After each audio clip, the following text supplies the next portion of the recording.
Então, no YouTube, né, dia 29/6, a gente realizamos a nossa gravação sempre antes, né, Eduardo? O perito Eduardo, aí, o Roberto mesmo. E 29/6, 17h12, né? O pessoal que já está nos assistindo aí ao vivo, vou pegar o link aqui. E aí eu já passo a palavra para o Eduardo aí. Isso. Então vamos começar. Olá, estamos começando o Forestcast, o podcast da Perícia Criminal Brasileira. Eu sou o perito criminal Eduardo Lima Silva. Eu sou o perito Kleber Miller, do Rio Grande do Sul. Aqui nós somos apaixonados pela perícia criminal e pelas ciências forenses. O Forestcast conta com o apoio técnico do Evandro Silva na edição de áudio. No programa de hoje, estamos com a presença do perito judicial Roberto Carlos Meza Nieja para falarmos sobre assistência técnica pericial. Tudo bom, Roberto? Tudo bom, boa tarde. Obrigado pelo convite. Eu que agradeço ter aceitado aí participar conosco.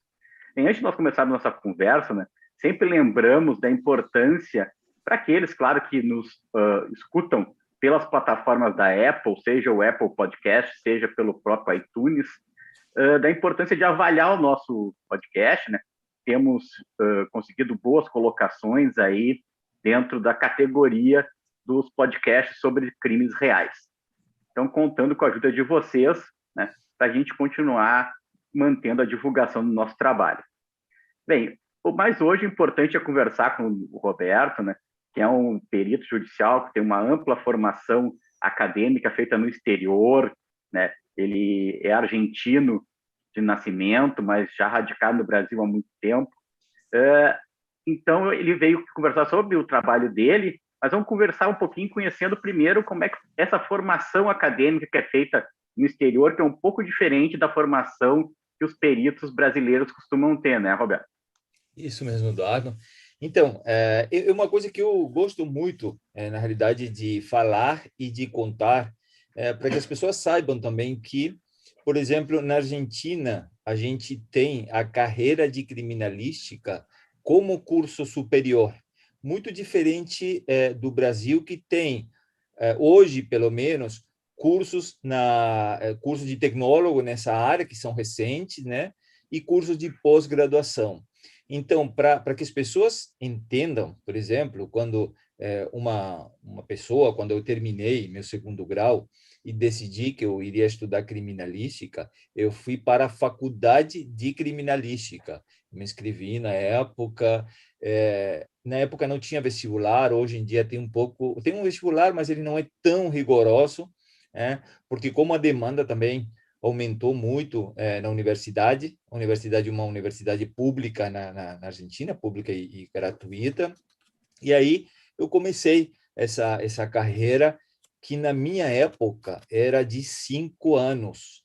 Hoje em dia, veio diminuiu para 4 anos, porque na época era de bacharel em criminalística e criminologia, e hoje é só bacharel em criminalística. Então, dentro dessa formação, porque quando a gente fala de criminalística, a gente tem que pensar, digamos, que é uma ciência que é muito ampla, né? Que tem várias outras ciências envolvendo isso. E dentro dessa carreira, a gente tem algumas delas, como, por exemplo, a documentoscopia, a acidentologia, que eu, por exemplo, não vi ainda se cursos técnicos ou curso mais aprofundado sobre as perícias em acidentes de trânsito aqui no Brasil. Agora que me parece que estão saindo alguns, mas a gente vê perícias em acidente de trânsito ou acidentologia, como a gente chama, durante vários anos na carreira. Da tiroscopia, que é a perícia papiloscópica, a gente tem uma formação, óbvio que básica, em psicologia, em psiquiatria, em criminologia. Em criminologia é bastante ampla, ou era bastante ampla na minha época. Fora disso, tem balística também, e criminalística como tal. Então, esse é meu diferencial, digamos, e isso eu conto, porque, querendo ou não, é um valor agregado que você dá para aquele cliente que te contrata, a mostrar que você veio de uma faculdade que você fez 5 anos, por exemplo, todos os dias, como qualquer outra carreira, como uma carreira de engenheiro, de advogado, de contador, enfim. Por isso, digamos, a gente tem um conhecimento, um vasto conhecimento. A gente não pode dizer que eu sou conhecedor de toda a criminalística, de todas as áreas, porque isso a gente sabe que é impossível, né? Até hoje, eu continuo estudando, eu faço cursos, eu sou autodidata, eu comprei os livros de Kleber, de outros peritos também, para poder entender um pouco mais, e principalmente para, na época, para entender como era o léxico técnico, ou as palavras técnicas, porque são bem diferentes, né? A estrutura de uma perícia, de um laudo pericial também. Então, eu me formei em 2000 e são 20 anos que continuo estudando e vou continuar estudando. Agora estou fazendo um mestrado, depois eu vou para um doutorado no México, que é um país que tem carreiras também de criminalística como curso de nível superior. Então, isso, digamos, assim, de forma resumida, a minha formação. Depois eu fiz uma pós-graduação em metodologia de investigação científica, em investigação de crimes de lesa humanidade, porque a vida vai te levando para os diferentes caminhos. Então, a gente, dependendo do caminho que a gente tem que seguir, é o curso que vai escolher para estudar, né? Em 2013, 13, estava trabalhando no Equador, né? Numa Comissão Nacional da Verdade, e também contratado pelo governo para várias investigações de comissões. Era uma espécie de CPI, digamos, mas não se compara exatamente a isso. E isso me levou, digamos, a fazer esse curso de pós-graduação de investigação de crimes de lesa humanidade, e é uma área, digamos, que eu me apaixonei. Eu sou, como são vocês, apaixonados pela criminalística. Gostei desse início. Acho que é até importante, né, Eduardo, a gente fazer uma referência, a gente sempre, o pessoal que nos ouve, né? Então, eu levantei alguns dados aqui já. A Comissão Nacional da Verdade, ela foi criada pela Lei 12.528 de 2011 e foi instituída em 16 de maio de 2012. E ela tem a finalidade de apurar graves violações de direitos humanos ocorridas entre 18 de setembro de 46 e 5 de outubro de 88. Só deixar essa referência para o pessoal que estiver assistindo. Então, não, é que eu... desculpa, só para contextualizar, né? Primeiro, o Roberto teve uma participação na Comissão Nacional da Verdade aqui no Brasil, né? Que é essa que o Kleber referiu, mas tu também teve participação no Equador também, né? No Equador. Da ONU. A gente, até assim, né, Eduardo, já preparando, né, o meio de campo aí para o Roberto, nós tivemos outros programas aqui falando sobre a comissão e também de colegas que participaram da ONU. Então, acho que é bacana o Roberto falar sobre essa experiência e como ele buscou, né, poder ter essa experiência, né, junto à ONU aí daí também. Assim, só para contextualizar, em 2010 eu participei de um processo licitatório no Equador. Eles estavam procurando peritos independentes.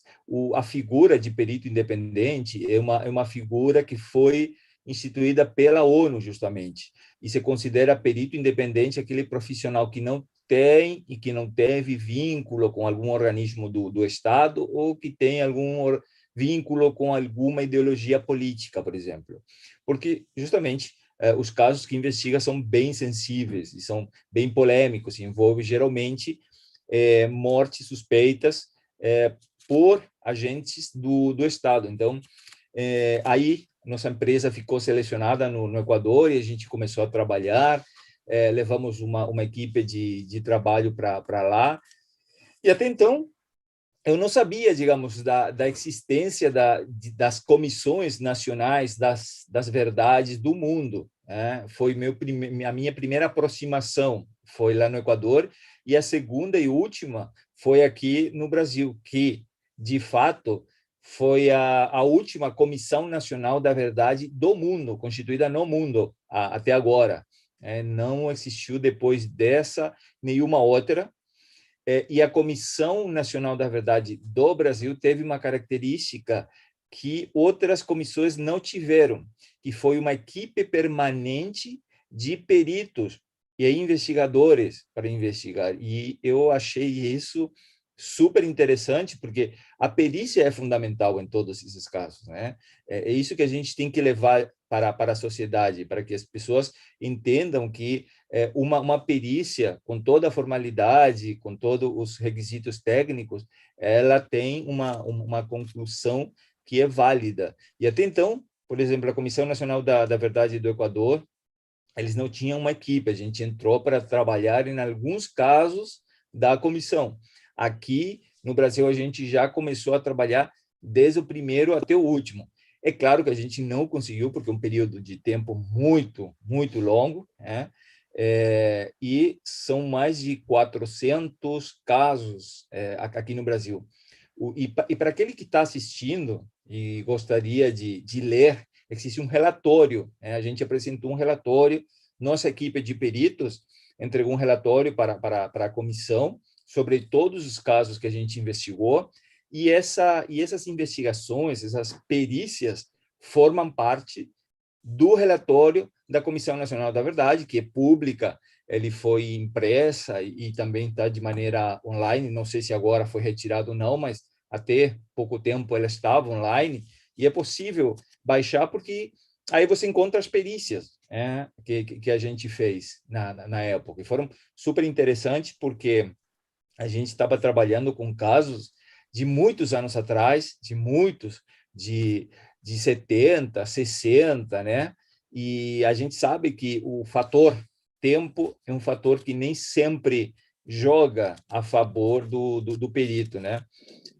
Mas a gente conseguiu desenvolver trabalhos super interessantes com essa equipe de peritos fantástica, e foi uma experiência assim inesquecível para mim. Foi um aprendizado muito, muito, muito grande, porque até então eu não tinha experiência aqui no Brasil com uma equipe de peritos criminais, digamos. Os peritos criminais a gente sempre vê nos institutos de criminalística, no IGP, mas eu nunca tive essa aproximação como para trabalhar com eles, né? Eu, como perito judicial, como perito particular, é muito difícil, né? A gente trabalha do outro lado, né?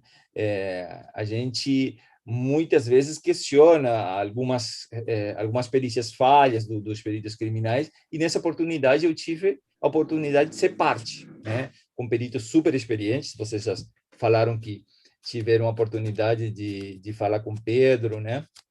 O nosso gerente ali da equipe de peritos, um ser humano e um profissional fantástico, na realidade. Nós fizemos o nosso primeiro ano de podcast, né? Foi o episódio número 31, que até nós lançamos para marcar, na época, a data do Dia do Perito no Brasil, que é o dia 4 de dezembro, né? E aí nós lançamos o podcast, nós fizemos com o Pedro Cunha, do Distrito Federal, né? Que foi, então, o gerente da Comissão Nacional da Verdade. E o ano passado nós tivemos a oportunidade de conversar com outro perito que participou de uma etapa da Comissão Nacional da Verdade, que foi o Sami El Rundi, né? Que trabalhou na parte, principalmente ali, da exumação do presidente João Goulart, né? Do corpo do presidente João Goulart, né? Conhecido como Jango. E também, dentro da conversa que a gente teve com ele, a gente abordou bastante essa perícia aí também.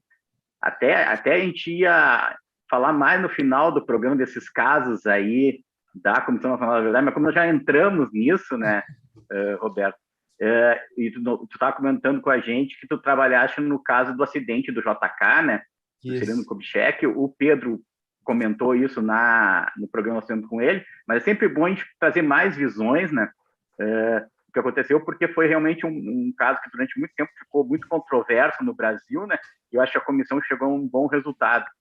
Chegamos. Assim, até desculpa um pouquinho, antes da gente passar, assim que o Roberto falou sobre o relatório da Comissão Nacional da Verdade, ele está disponível na internet. Tá. Né?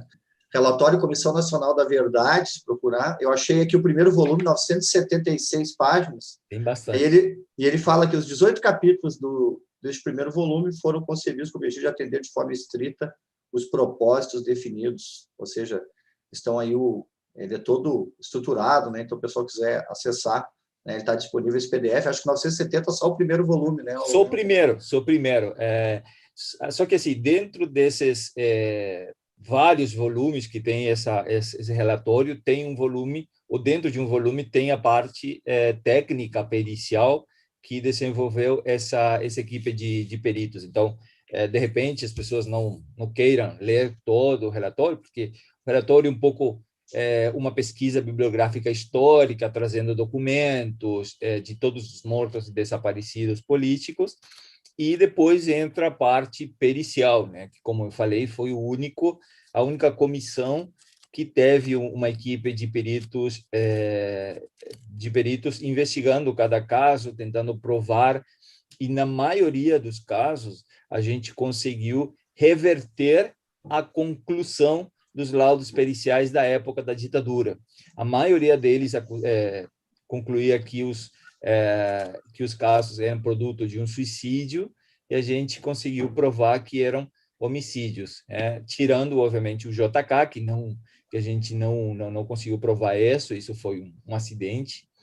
E o interessante desse caso é que a gente viu que a gente reuniu todas as investigações desde o início, desde a época, que ainda estavam em vários processos, e conseguiu fazer uma sistematização de todos eles e de uma nova investigação provando que aquilo foi mesmo um acidente. E ainda assim, com essa conclusão e com todo esse conjunto probatório, tem pessoas que ainda não acreditam nessa verdade científica, né? Mas, enfim, foi, acredito que o único caso assim, que apresentou mais polêmica. Sim. Me diz uma coisa, Roberto. Nós estava falando no início, então, a respeito da formação, né? E esse modelo de formação que tem na Argentina, ele tem em outros países, tu falou, tem no México, eu acho que no Chile também tem. Eu não sei se na América Latina esse não é o padrão de formação e o Brasil seria exceção de não ter essa formação. Sabe que, Eduardo, que eu ainda não consigo entender, porque o Brasil ainda não tem essa formação, mas a Argentina é pioneira, a universidade pública que tem a carreira já tem há mais de 42 anos, né? Ela é pioneira. E depois você tem o Instituto da Polícia Federal, que inicialmente era só destinado a agentes policiais, para que eles estudarem criminalística, e hoje ele está aberto ao público. E nos últimos tempos, muitas universidades particulares, principalmente, abriram a carreira de criminalística, no Chile também, mas depois acabou fechando por causa de uma polêmica na aprovação das competências. Peru não tem, Paraguai tem várias. Eu digo as que eu me recordo porque eu dou aula em algumas delas, né? Equador tem, agora há pouco tempo que abriu uma carreira, mas não sei se é de nível superior. Colômbia tem alguns cursos técnicos também. México tem a carreira de nível universitário. México tem em vários estados tem. E fora disso, não tem mais. No Panamá, eu fui dar aula para a polícia técnica de lá, porque eles também não têm uma faculdade, um instituto que possa formar a polícia técnica deles. Mas interessante. Não, e tu disseste assim, né, que o Instituto de Polícia Federal na Argentina abriu para o público, né? E aí a minha pergunta para ti é o movimento contrário. Por exemplo, quando tu te interessaste por fazer o curso lá atrás, tu tinha o foco de seguir uma carreira pública ou tu foi mais por causa do conhecimento, da informação que tu estava buscando?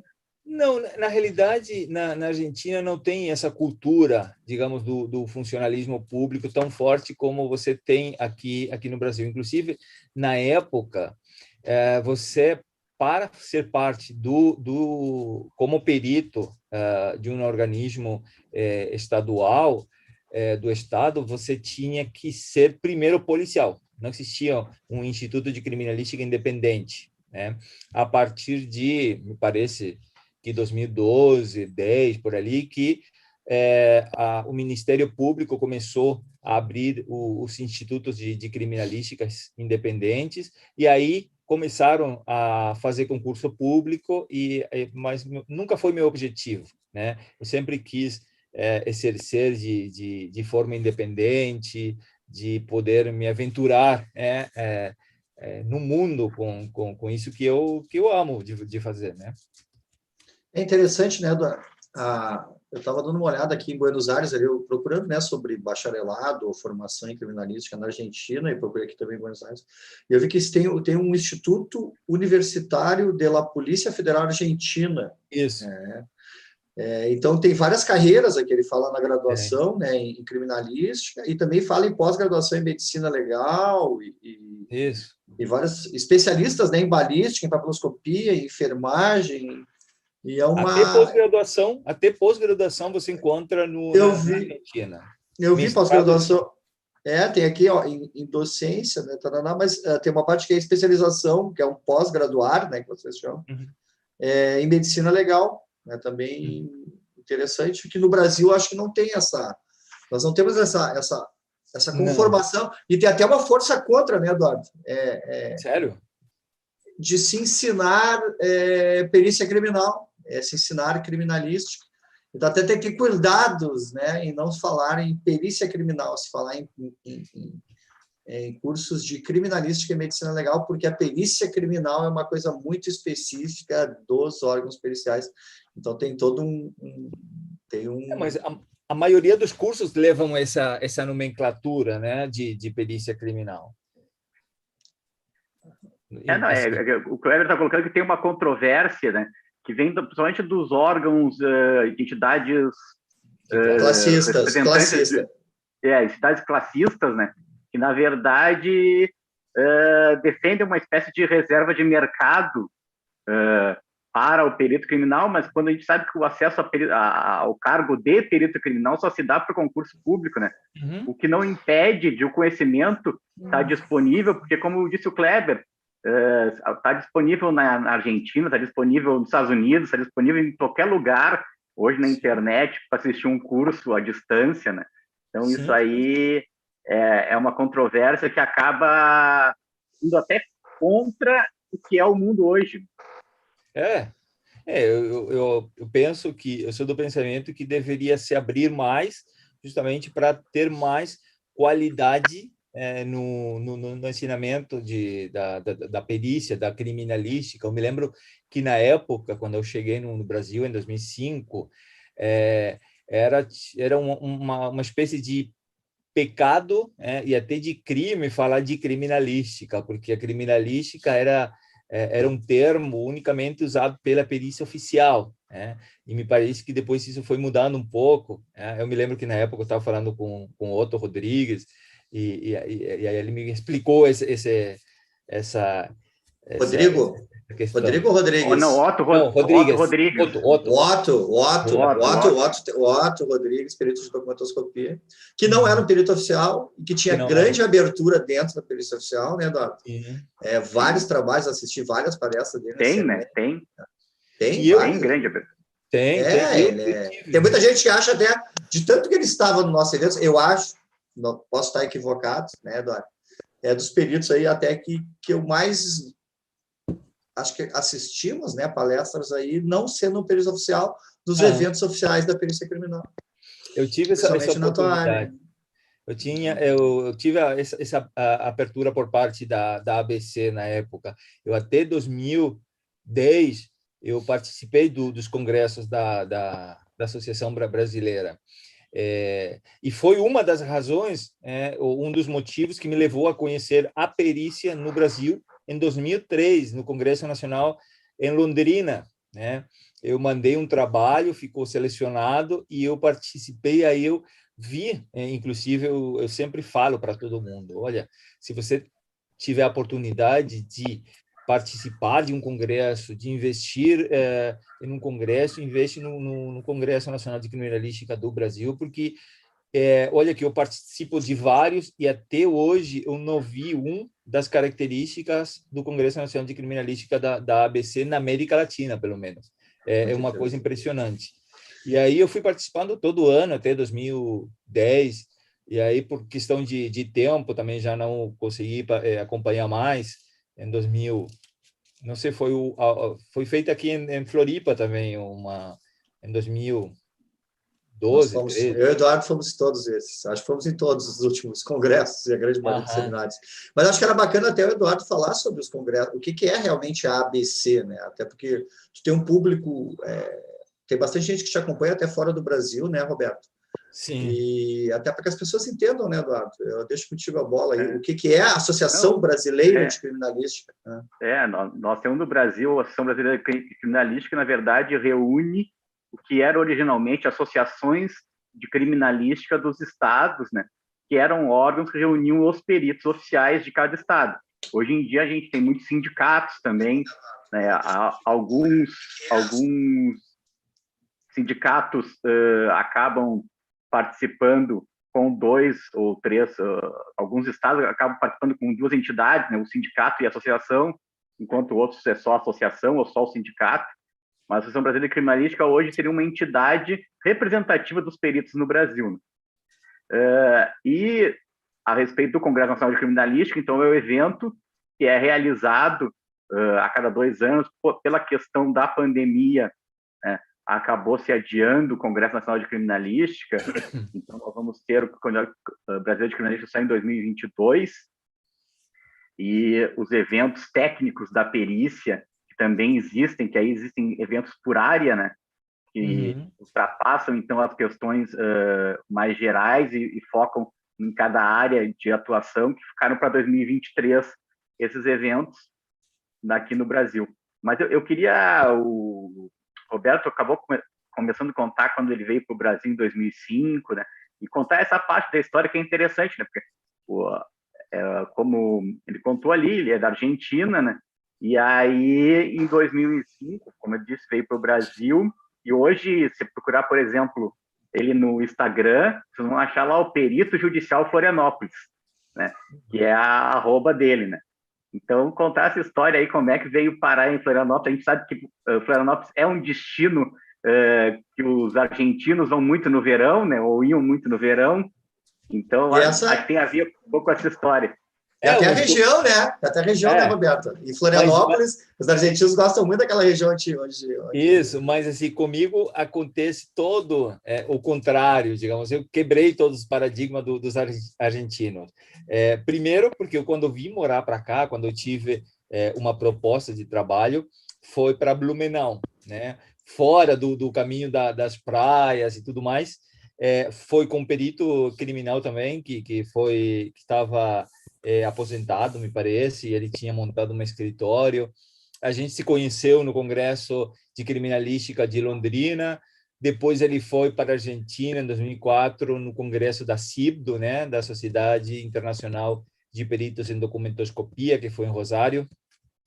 E aí, em 2005, eu vim para cá de férias, né, foram as minhas últimas férias no Brasil, porque aí veio esse convite para ser parte dessa equipe, e eu aceitei, né? E imediatamente, obviamente, que eu voltei para a Argentina para arrumar um pouco a minha situação lá. Eu estava trabalhando na universidade como professor, eu tinha um cargo político também dentro de uma comissão na área da criminologia, que atendia crianças vítimas de violência familiar, e, obviamente, fazia minhas perícias particulares, estava me iniciando nessa época.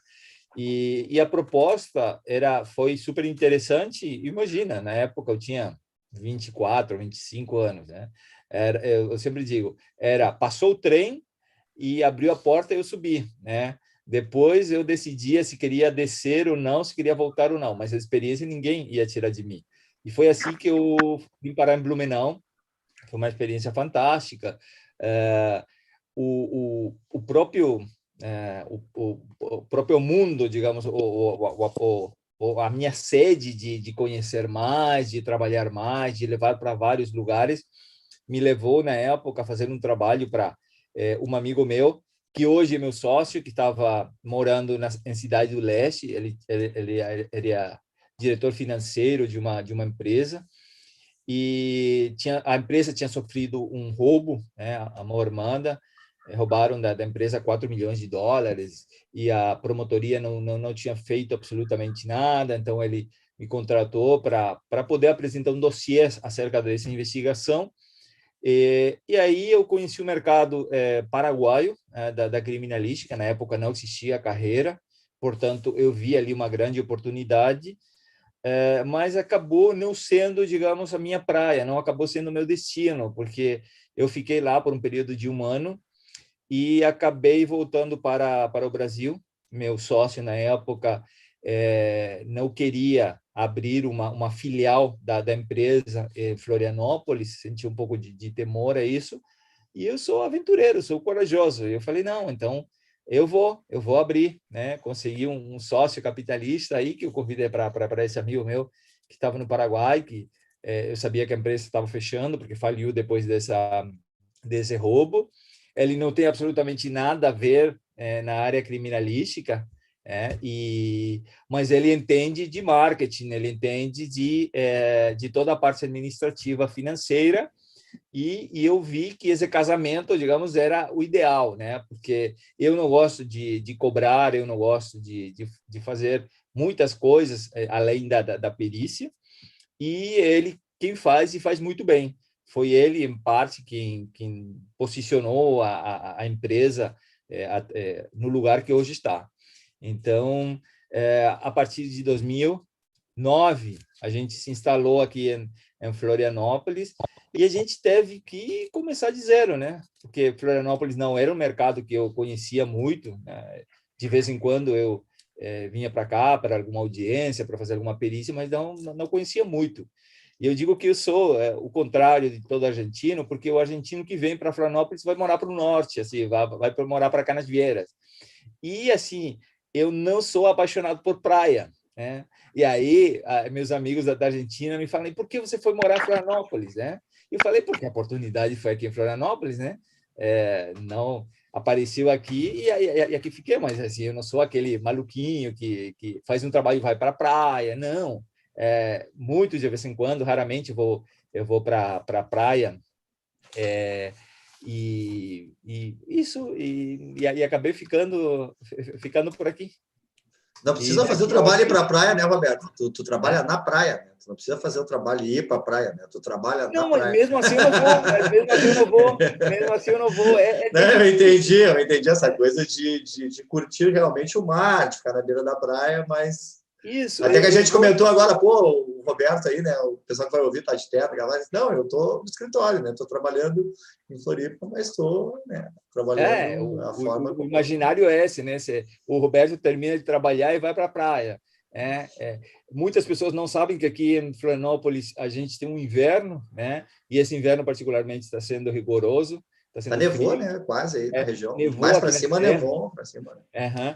E está frio na cidade. Então, muitas pessoas que vêm morar que vêm de férias no verão e que acabam ficando, depois tem esse choque de realidade, né? Quando eles veem que Florianópolis não é aquele verão eterno que eles pensam que é. Então, para mim, a qualidade de vida de Florianópolis é ótima, né? Eu consegui me adaptar super fácil, as pessoas me receberam muito bem, e acabei ficando, né? E hoje a nossa sede é aqui em Florianópolis, nosso escritório é em Florianópolis, mas a gente está, graças a Deus, atuando no Brasil todo como assistente técnico, né? Porque, assim, dos últimos anos para cá, os operadores do direito têm entendido muito bem, não na quantidade, talvez, que nós, peritos, gostaríamos, mas conseguiu entender a importância que tem a participação de um assistente técnico-pericial dentro de um processo, né? Não só para contraditar uma perícia, sino também para a elaboração de quesitos e mais, né? É isso que eu achei fantástico. Isso, por exemplo, eu não vi em outro lugar do mundo ainda, essa importância e essa relevância que o assistente técnico tem aqui no Brasil.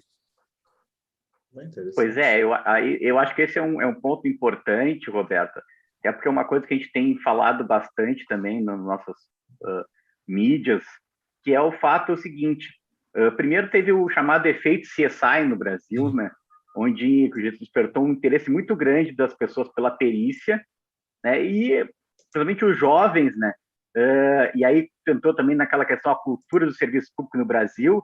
Então as pessoas, não, para ser perito, eu tenho que ser perito criminal, tenho que fazer concurso público.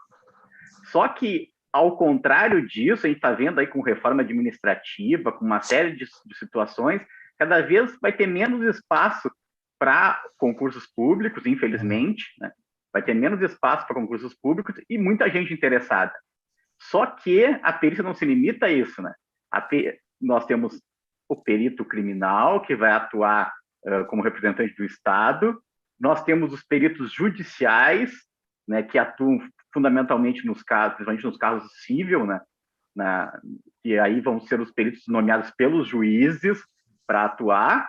Só que nós temos um campo gigantesco aí do assistente técnico pericial, que com a abertura da legislação que abriu para a parte penal também, né, a parte criminal, aí um campo muito grande. E eu acho que é muito importante tu dar esse teu depoimento, né, a respeito exatamente desse mercado, dessas possibilidades e como isso está funcionando, assim, exatamente todas essas etapas que tu pode atuar, né? Porque não é simplesmente fazer uma perícia, é realmente dar uma assistência em várias etapas diferentes do processo, né? Ou ainda no inquérito, né? Ainda antes de ter um processo constituído. Tu sabe que há um tempo atrás, quando eu estava numa reunião social, quando estava com amigos aqui no Brasil, e me perguntavam o que eu fazia, do que eu trabalhava, e eu falava que era perito judicial, automaticamente, eu acho que 100% dos casos, eles associavam isso ao perito criminal. Ah, tu é perito criminal. E aí a gente tinha que explicar essa diferença. Hoje em dia, isso mudou um pouquinho, digamos. Tanto que muitas pessoas se surpreendem quando a gente fala de que, para perito judicial, as pessoas não precisam de concurso público, porque digamos, o grande monstro de muitas pessoas passar aquele concurso público, que é rigoroso, que demanda uma preparação, e, de repente, né, com todo esse fenômeno CSI, e muitos peritos nas redes sociais também, viram que tinha um campo além da perícia oficial, que é a perícia judicial e a assistência técnica. Como você bem falou, a perícia judicial é aquele profissional, e isso eu ressalto bastante, embora isso tenha mudado, e não sei se para bem ou para mal, porque antigamente o CPC, antes de 2015, falava que para ser perito judicial, para se cadastrar como perito judicial, precisava de um diploma de nível universitário, né? E isso mudou. E a partir de 2015, com a reforma, ele fala que deveria ter uma especialização, mas não fala de absolutamente nada. Então, acredito que por isso também apareceram muitos cursos de especialização em determinada área, que permite que vários profissionais que possam ingressar na carreira de perito judicial, fazendo perícias nomeados pelo juiz. E aí a gente precisa fazer um parêntese, digamos, uma pausa, para dizer que tem que tomar muito cuidado também, porque hoje os cursos começam a oferecer uma realidade que não é da forma que se fala nos cursos, ou que oferece, né? A carreira de perito judicial é fantástica, sim, mas a gente tem que falar também não só dos ganhos econômicos, tem que falar da responsabilidade que, como perito, a gente tem quando assina cada laudo, né? É isso que a gente tem que começar a falar mais, né? Dessa responsabilidade, do impacto que uma perícia tem dentro de um processo, que embora não seja vinculante, a gente sabe que tem um impacto numa determinada sentença.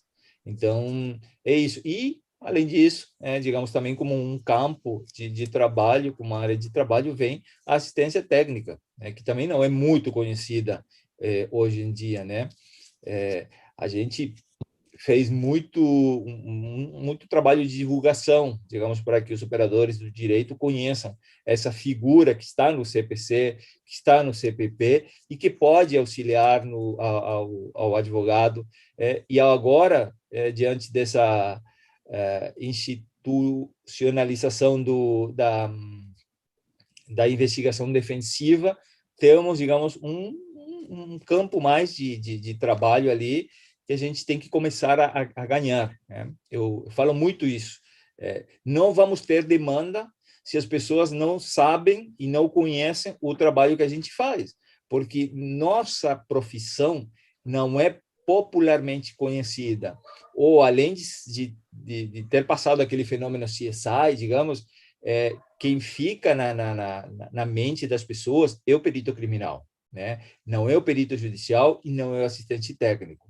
Então, a gente tem que começar a divulgar mais, embora a Argentina seja o berço da criminalística e tenha essa carreira, a assistência técnica pericial, por exemplo, não era uma coisa muito conhecida. E também está instituído no Código de Processo Civil e Penal de lá. E agora que a gente montou um curso online, a gente está trabalhando com peritos da América Latina, mostrando essa possibilidade e ensinando a eles que a melhor forma de você ser conhecido ou de ter essa demanda de trabalho vai ser através da divulgação do teu trabalho. É a única forma. E hoje em dia a gente tem ferramentas para isso, né? Antigamente o investimento era maior, digamos, porque a gente tinha que fazer alguma publicação no jornal, pagar alguma publicação na TV, isso tinha um custo muito alto. E hoje em dia as redes sociais vieram justamente para facilitar um pouco isso, mas tem que se usar também com muita responsabilidade, né? Para aquela informação que a gente passa, para contar um pouco do trabalho, o que faz um assistente pericial. Porque o que é óbvio para a gente, para o outro lado, para a pessoa que está nos assistindo, não é, né? Não sabe o que é um assistente técnico pericial, não sabe o que faz, não sabe como pode ser contratado, não sabe o que ele vai pedir, ele vai cobrar. Existe todo um pensamento ali místico, não sei se chama místico, mas de que contratar um perito, digamos, é uma coisa muito cara, é impossível, só para algumas pessoas, né? E é óbvio que tem perícias que tem um custo elevado, porque a complexidade dessa perícia também demanda ter esse custo. Mas depois eu acredito que é acessível para a grande maioria. Não sei o que vocês pensam sobre isso. Eu acho que é um universo muito grande, né, Roberto? Muito interessante tu levantar isso. Primeiro, para as pessoas entenderem o que é processos cíveis e o que são processos criminais. Então, a partir do momento que tu tem um processo civil, que é aquela coisa tem, de uma certa forma, um viés monetário, né, um ressarcimento, alguma coisa assim, que tu tem aí a figura de um perito do juízo, que é o perito judicial, que quando falamos de perito judicial é esse perito do civil, e tu pode ter os assistentes técnicos das partes. Então, a pessoa, não precisa de concurso, do civil, pode atuar em qualquer um desses. E quando tu puxa para o criminal, tu tem, assim, o perito do juízo, dentro do processo penal, do Código de Processo Penal, ele é regido exatamente porque a gente fala. Quando a gente fala em perito no Brasil, em perito criminal oficial, é aquele perito concursado. Ele tem certos cursos, ele concursa. Eu, Eduardo, né, eu já aposentado, hoje eu estou bastante com assistente técnico, o Eduardo ainda não é ativo, perito Eduardo. Até deixar as mídias sociais, né, às vezes a gente esquece, perito.klebermilha, perito.eduardo, perito judicial Florianópolis, né, os 3 participantes. E assim, e a mudança, né, Eduardo, que teve no Código de Processo Penal em 2008, e muita gente ainda desconhece, que é o que criou essa figura dentro do Código de Processo Penal, que é o Decreto-Lei 3.689, de 41, em que ele foi alterado no artigo 159, em que se criou essa figura, em que se faculta ao Ministério Público, ao assistente de acusação, ao ofendido, ao querelante e ao acusado a formulação de quesitos e indicação de assistente técnico. Isso aí foi na Lei de 11.690 de 2008. Ou seja, isso não é uma coisa muito nova, só que talvez no Brasil, com o conhecimento, as mídias digitais e tudo isso, a facilidade, primeiro você vai, mas tá, eu preciso de um assistente técnico, mas quem que eu vou E quando a gente começa a entrar dentro da perícia criminal, e no Forensicast a gente faz muito isso, o Eduardo tem essa coisa de selecionar vários temas, vários assuntos, a gente vê o tamanho e a complexidade que é a perícia criminal e a quantidade de áreas e sub-áreas dentro da perícia criminal. Então, dependendo, dentro de um processo, tu pode precisar um assistente técnico que ele tenha um conhecimento, por exemplo, de documentos, ele pode ter, que foi começasse por aí também, né, Roberto? Depois posso passar para o Eduardo. Depois trabalhou com trânsito e acidentes de trânsito, né? Ou seja, a pouco tu precisa de um assistente técnico dentro de um processo criminal, mas de um saber científico específico. Uma hora tu pode precisar de alguém para interpretar um laudo de laboratório. Então, o que eu falo em relação ao assessoramento técnico é que é montar equipes, né? Claro, eu sempre imagino essa figura de um perito experiente master, assim, que ele tenha esse conhecimento do processo todo, né? Porque até a diferença, né, que o assistente técnico consegue enxergar o processo inteiro. Como eu atuo, eu me mando o processo inteiro. Agora, por exemplo, vamos ver o exemplo do Eduardo. Ele vai receber uma perícia, ele é um perito oficial, vai receber uma perícia de DOC, ele vai receber um ofício, vai receber os documentos, vai analisar aqueles documentos, vai emitir um laudo, vai entregar. O assistente técnico, às vezes, a gente tem que... Às vezes, não, né? Na maioria dos casos, tu tem que analisar o processo todo.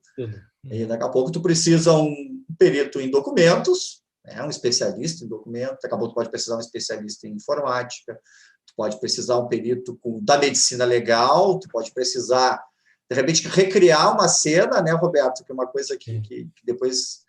Não sei, vou deixar com o Eduardo aí, né, no meio desse brainstorming que eu vou abrir, até porque a gente está se encaminhando para o fim, quantas áreas existem aí no assessoramento técnico, mas as mídias digitais realmente elas facilitaram conhecer pessoas e até nos aproximar, né, Eduardo? Conhecer profissionais que nem o Roberto, o Eduardo, né? Então, e nos aproximar também dos operadores do direito, né? Que eles consigam conversar com a gente. Com os assistentes, realmente tu falou, né, Eduardo? E aproximar mais, Kleber, porque eu que tenho interatuado com muitos advogados que tenho, inclusive, interatuado, vejo que eles, na hora de contratar um perito, eles não sabem para onde ir, né? Às vezes, eles se lembram, Roberto, aquele perito que aparece no Instagram, que tem um café pericial, eu vou entrar em contato com ele para ver se eles fazem esse tipo de perícia, né? Às vezes eu não sei, mas eu sei quem faz, né? E aí já passo para outro. Mas, digamos, é isso que está faltando, digamos, mais divulgação. Não, eu queria fazer um comentário, tu falaste a questão dos honorários, né, e que as dúvidas que geram das pessoas, até o Kleber tem um argumento muito bom sobre honorários, não sei se ele quer comentar depois, mas a questão dos honorários, na verdade, eu acho que passa sempre pelas questões do seguinte: está envolvido num processo que tem um valor de uma causa, teus honorários não vão fugir do que aquele valor daquela causa tá propondo, né? Tu nem vai fazer algo que seja oneroso em relação àquilo, né? Nem tu vai fazer algo que fique muito aquém do que representa aquela causa. E quando está se discutindo aí na área criminal a liberdade de alguém, né? Aí a questão dos valores entra numa outra ordem, né? De grandeza. E aí aquela questão do que é barato, o que é caro, nunca é uma questão financeira, é uma questão do sentimento que a pessoa vai ter. E eu até puxei aqui existe um gráfico que é falando sobre isso. Como você quer seu projeto? Seria como você quer seu laudo. Então, se você quer ele grátis, faça você mesmo, né? Agora, se tu pedir que ele seja feito por uma outra pessoa grátis, sabe que ele não vai ter qualidade. Se tu quer algo que seja rápido e barato, sabe que vai vir mal feito. Né? Se tu quer algo que é rápido e com qualidade, tu vai ter que pagar bem por aquilo. Agora, se tu quer algo que tem qualidade, tu já sabe que não vai ser barato. Agora, tu querer rápido, barato e com qualidade, não existe. Isso não, essa hipótese não existe, né? Eu gosto da comparação com vinho. Eu gosto da comparação com vinho. Tu vai beber um bom vinho, tudo bem. Ah, não, mas tu pode beber um vinho barato. Ah, bebe vinho barato, mas depois tu aguenta dor de cabeça no outro dia. Exatamente. E aí, nessa, nessa, Quer nessa beber vinho parte, barato, aguenta ressaca, né? isso, Agora tu vai eu queria beber um saber vinho bom. Mas isso. nessa coisa de honorários, e o Eduardo acho que tocou numa coisa muito importante, que é a questão às vezes, para nós, o que acaba acontecendo para nós? A urgência, ela torna essas coisas muito onerosas para o assistente Sim, técnico. sim. Então, se a gente consegue atuar com o teu caso com um certo tempo, e isso, às vezes, eu não vou dizer às vezes, as experiências que eu tenho tido, é assim, quando tu consegue atuar desde o começo, que tu vai traçando um caminho, né? Tu vai criando, tu vai estudando o caso, tu vai tendo tempo para estudar o processo, tu vai vendo o que está acontecendo no inquérito. Isso aí tu consegue, às vezes, chegar num valor, porque a gente também tem interesse, gosta de estar nos casos, né? Gosta de estudar os casos, de participar dos casos, né? E isso é um comprometimento. Às vezes envolve pesquisa bibliográfica, a maioria das vezes envolve. Por vezes a gente tem que produzir ensaios, né? Em alguns casos que eu estou atuando de júri, e até tem a ver com esse nosso curso, muitos que eu tenho aí, em breve vai acontecer, né? Se o Eduardo me permite, o Criminalística 360 em Porto Alegre. O Eduardo já foi um dos professores de uma outra modalidade que a gente fez, em que tinha documentos, esse é um pouco mais para tiro e sangue. Às vezes a gente tem que produzir ensaios Só que às vezes a gente consegue fazer isso no assessoramento técnico, se tu tiver tempo, né? Que na perícia às vezes tu não tem. Né? Às vezes na perícia tu tem uma qualidade enorme, um conhecimento fantástico dos peritos, até pela quantidade de casos que atuam, só que tu não tem todo o tempo do mundo, né? Tu não... eu vou fazer devagar, vou um dia de manhã, no outro dia de tarde, aí daqui a pouco eu preciso da ajuda de um outro profissional para botar na equipe. Tudo isso aí também é custo, né? A gente sempre tenta mitigar, mas tu quer entregar o melhor produto possível, que é tentar exaurir, né? E conversar com os profissionais, né? Que sejam bons assistentes, já que é o tema, né? Assistente técnico pericial, o tema do nosso programa. E um bom trabalho demanda tudo isso, e demanda mais, às vezes. A gente não tem como, muitas vezes, orçar exatamente tudo, porque no caminho podem ir aparecendo algumas variáveis que a gente nunca pensou que apareceria, né? E falando um pouco disso que o Eduardo disse, esse negócio da urgência, né, com a perícia, essa perícia para ontem, aparece muito na área criminal, né? O advogado te liga hoje para uma perícia para amanhã, né? Ou para sexta-feira. E isso tem um valor, né? Porque a gente tem que deixar de fazer outras coisas para atender aquele cliente, para dar aquela solução, para dar aquele nosso parecer com uma qualidade que acredito que nos caracteriza, né? Por isso é que o profissional está nos procurando. E isso tem um custo, né? Essa urgência tem. E o custo, às vezes, é a tua madrugada, é o teu final de semana, é o teu feriado com a tua família que tu tem que cancelar, porque daqui a pouco o advogado te procura, olha, o júri é segunda-feira, o júri é terça-feira, e aí, o que eu faço? Aí tu tem uma semana, tu tem os outros casos que tu está atuando, né? Então é complicado, né, Eduardo? E mesmo tendo uma equipe como a gente tem aqui, a gente tem que ficar olhando, né? A gente tem que estar, porque no meu caso, digamos, o perito sênior, o de mais experiência sou eu. Então, eu tenho que ficar de olho em todos os outros trabalhos, né? Além de fazer esse que é urgente, ou de passar para um outro profissional. Acontece muito isso com a reconstrução em 3D, né? Que eu não sei se os advogados pensam que é uma coisa rápida, né? Que é só colocar os carrinhos, que é só colocar o bonequinho, colocar uma arma na mão e disparar. E, na realidade, isso envolve muito trabalho, um trabalho complexo, a utilização de software específicos, que nem sempre são fáceis de comandar, enfim. E tu tem que compatibilizar aquele teu vídeo, que seria aquele filme que tu está fazendo, com as provas do processo e com os depoimentos das pessoas. Isso. Daqui a pouco tu vai começar a reconstruir aquilo ali, em alguns casos eu vejo que as coisas não batem. Daqui a pouco tu tem um depoimento e aquelas coisas têm que bater. E assim tu tem que saber o que eu vou descartar, às vezes, de um depoimento, porque pela experiência que nós temos, né, da grande maioria das vezes, o laudo pericial, o laudo técnico, da perícia oficial, no caso criminal, normalmente ele está certo. É raros casos aí nós pegar um laudo pericial com erros. O que acontece, às vezes, da perícia oficial criminal, né, pelo que eu conheço e pelo que eu tenho atuado. O que às vezes tem um equívoco, uma ausência, uma lacuna que não foi abordada, um exame que não foi feito, ou um exame que ainda possa ser feito, informações que não apareceram no inquérito, que pode aparecer de uma investigação, de uma advocacia defensiva, né? Então, é nesse sentido. Eu tento justificar isso, né, para que não deveria, mas eu justifico isso pelo volume de trabalho que o perito criminal tem também. Você não pode exigir dele um trabalho de muita qualidade e dar para eles, não sei, 20 casos, atender 5 locais uma noite durante o plantão, e depois querer uma perícia de qualidade, né? Do outro lado, você tem um ser humano. Mas aí não tem justificativa, né? Infelizmente, o que a gente acaba vendo é assim, os peritos acabam, como eu vi um advogado falou semana passada, são ninja, né? Ele acaba entregando um troço com alta qualidade, né, Eduardo? Barato, porque o perito, se tu calcular a hora do perito criminal, ele é barato. Hoje que a gente está falando aí sobre concurso, sobre cargos nomeados, peritos profissionais, né, os servidores públicos, a hora do servidor público, tu vai olhar, comparada com os profissionais de fora, ele é um profissional barato. Sinceramente, eu acho ele um profissional barato para o Estado, pelo volume de casos que ele integra e pelo nível que tem os peritos criminais.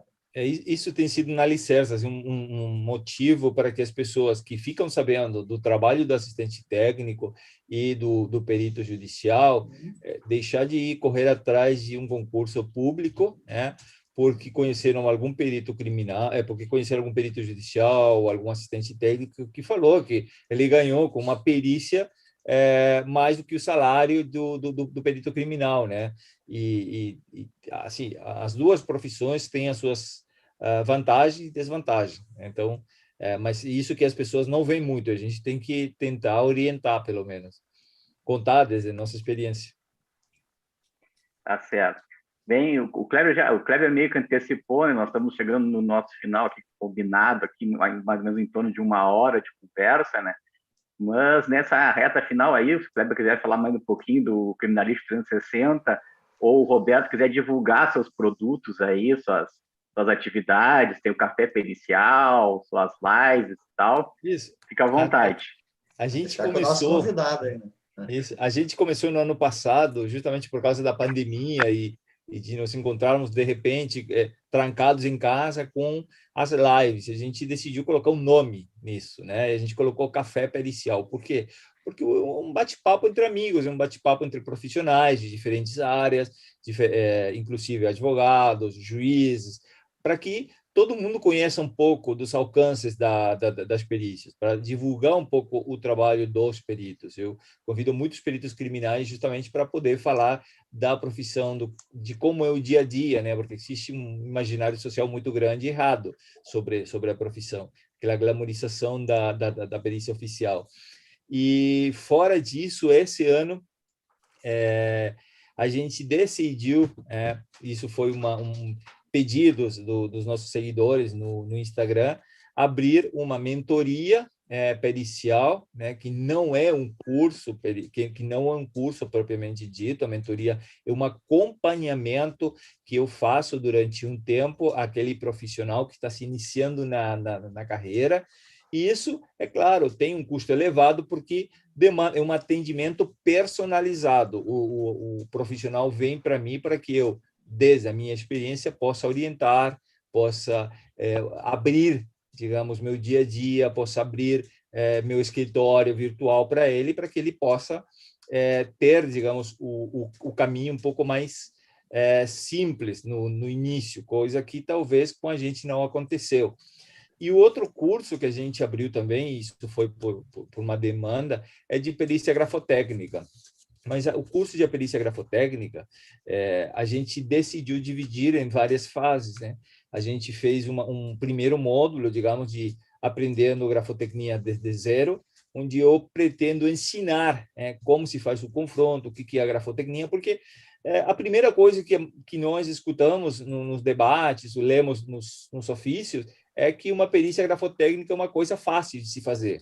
E a gente sabe que não, que a gente sabe que isso envolve conhecimento. Então, tudo isso eu quero passar inicialmente para o aluno, mostrar a fundamentação científica da perícia grafotécnica, para depois ir entrando nos diferentes módulos, a como fazer um confronto, no segundo módulo, a como fazer uma perícia grafotécnica, que eu vi que também está sendo uma falha muito grande, porque eu tenho visto perícias que parecem mais um TCC que uma perícia, né? Aí é uma coisa meio esquisita, né? Então, eu quero descomplicar um pouco isso e fazer com que as pessoas entendam. Isso, por enquanto, são os nossos cursos e a nossa mentoria, porque não estava, digamos, dentro do nosso objetivo. Eu sou um professor de coração, né? Eu dou aula em várias pós-graduações no Brasil e no exterior, mas eu nunca abri assim um curso como estou abrindo agora. Então, vamos ver. Por enquanto, está tendo uma boa repercussão. Não, bem breve, né? O Eduardo me permitiu ali, o Criminalística 360, o Eduardo já foi um dos professores, até quando a primeira experiência, o Eduardo foi uma das primeiras pessoas que eu pensei lá atrás, a gente criou o 360, que é uma ideia de ver a criminalística sobre uma visão holística, né? Em todos os ângulos aí, né? Claro, muito difícil. Mas esse próximo é 17 e 18 de julho, em Porto Alegre, né? É um curso eminentemente prático, será um sábado e um domingo. Balística terminal, análise de manchas de sangue, medicina legal. Então, nós vamos atirar em vidro, em lataria, vários tipos de armamento, vários tipos de munições, para o pessoal também manejar e atirar, sentir, e muito do que acontece no Tribunal do Júri, que envolve os crimes dolosos, né? Que envolve armamento, munições, ferimentos, sangue, né? Então, aí, agradecer ao Eduardo aí pelo espaço. Nós temos outros espaços também, né, Eduardo? Além do nosso Forensicast aí, tem cientistas forenses, o pessoal pode acompanhar bastante lá. O Eduardo tem várias participações em quase todos esses meus projetos. O Eduardo, normalmente, é das primeiras pessoas que eu penso. Parceiro fiel. Bate aí, Robin. Mas, então, quero agradecer aí, Roberto, pelo aceitar o convite aí, né? E vamos manter nossa parceria. Vamos muito sim. Obrigado. Eu já fiz uma live contigo no ano passado, então esse ano vamos fazer de novo. Fica o convite para o Kleber também, que está ali. Desde o ano passado a gente está tentando combinar as nossas agendas para poder fazer isso, mas esse ano tem que sair. Com certeza vai ser, vai ter certeza. Bem, feliz pelo convite. Nós agradecemos. Antes do nosso encerramento aqui, então, sempre lembrando que quem nos acompanha pelas plataformas de áudio, que os nossos podcasts são gravados via YouTube e Facebook, né? E depois eles são editados, caso ocorra algum problema por causa da tecnologia. A gente sabe que nesses tempos de pandemia aí a gente só pode fazer os trabalhos à distância, né? E às vezes a tecnologia não ajuda, mas hoje ajudou bastante. Hoje o programa foi tranquilo. Bem, e lembrando também, quem nos acompanha pelas plataformas da Apple, seja o Apple Podcasts ou o iTunes, podem lá nos avaliar na categoria de crimes reais. Aqui nós somos apaixonados pela perícia criminal e pelas ciências forenses. Eu sou o perito criminal Eduardo Lima Silva. Eu sou o perito Kleber Miller, do Rio Grande do Sul. O Forensicast conta com o apoio técnico do Evandro Silva na edição de áudio, e hoje contamos aqui com a presença do Roberto Carlos Meza Nieja, que é perito judicial, diretor lá da consultoria pericial em Florianópolis, né? E que nos trouxe aí todo o seu conhecimento. Muito obrigado mais uma vez, Roberto. Eu que agradeço o convite, tá? Obrigado. Até a próxima. Tchau, tchau.